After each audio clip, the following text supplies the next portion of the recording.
अनेक भाविकांचं श्रद्धास्थान, बाजूलाच हिरवाईने नटलेली भीमा नदीच्या किनाऱ्यावरील शेती. सकाळच्या कोवळ्या उन्हामध्ये अजूनच सोनेरी दिसणारं मंदिर, भेटीसाठी आस लावून बसलेले लहान थोर. येळकोट येळकोट जय मल्हारचा गजर आणि भंडाऱ्यामध्ये पिवळी झालेली माणसं, हे सर्व अनुभवणं म्हणजे श्री क्षेत्र निमगाव खंडोबा.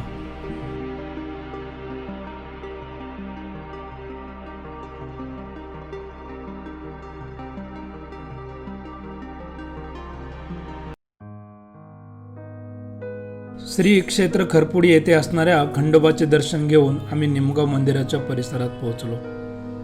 मंदिराच्या पायरीवर पाय ठेवताच येळकोट येळकोट जय मल्हार आवाज आमच्या कानावर पडला आणि आम्ही पुढे चालू लागलो.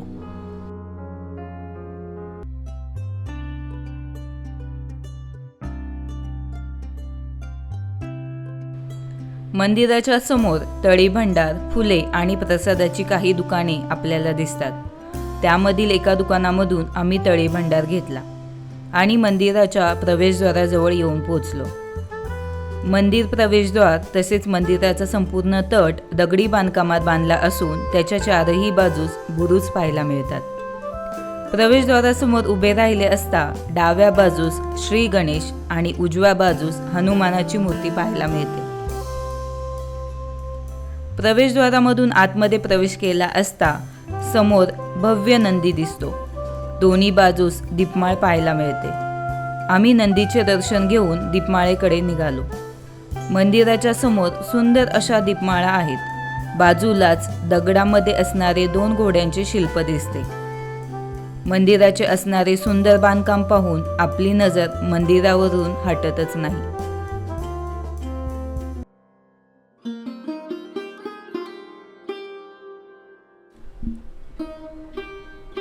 डाव्या बाजूस असणाऱ्या दर्शन रांगेमधून आम्ही मंदिराच्या मुख्य भागात प्रवेश केला.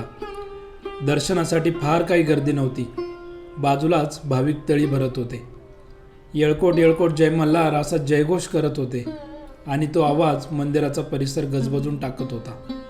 भाविक मंडळी भंडाऱ्यात रंगून निघाली होती. आपले भान विसरून भक्तिरंगात न्हावून निघाली होती. त्यांच्यापैकीच आम्ही एक होतो. दर्शन रांगेतून पावले आपोआप पुढे सरकत होती. थोड्याच वेळात श्री खंडेरायाच्या भव्य मूर्तीचे दर्शन झाले आणि आमचं मन तृप्त होऊन गेलं.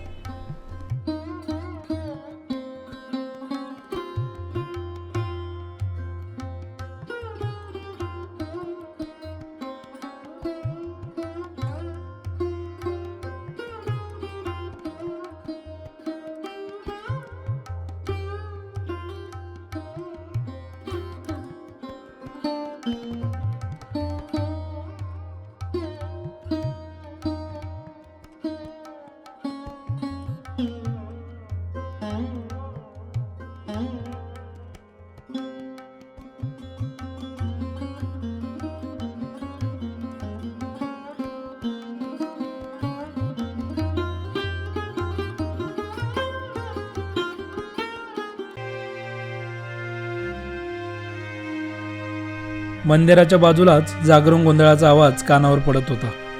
वाघे मंडळी जागरण गोंधळामध्ये दंग होती. अशी माहिती मिळाली की या ठिकाणी मुरळी नसते. त्याचीही एक कथा आहे.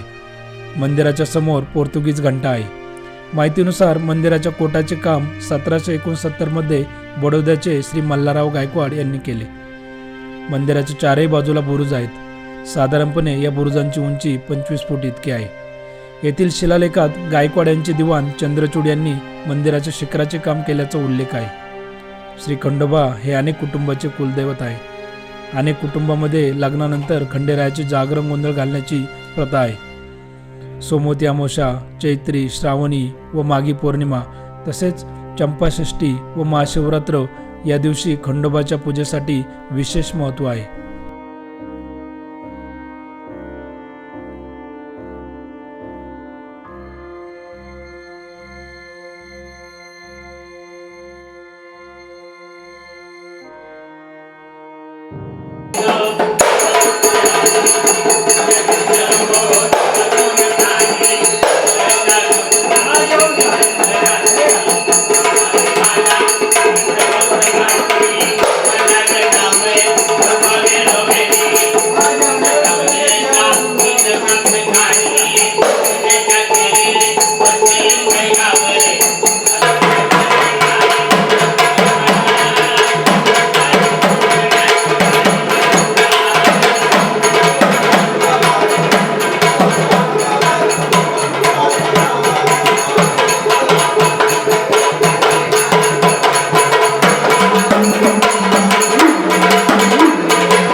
मंदिरामधून परतताना उन्हाची तीव्रता जाणू लागली. सूर्य माथ्यावर आला होता. तहानेनं घसा कोरडा पडला होता. बाजूने येणाऱ्या घुंगराचा आवाज आमच्या कानावर पडला आणि आम्ही त्या आवाजाच्या दिशेने निघालो. तो आवाज आम्हाला उसाच्या गुऱ्हाळाजवळ घेऊन आला. थंडगार रस पिऊन मन शांत झालं. काही क्षण त्या सावलीत घालवला आणि आम्ही पुन्हा चालू लागलो परतीच्या दिशेने.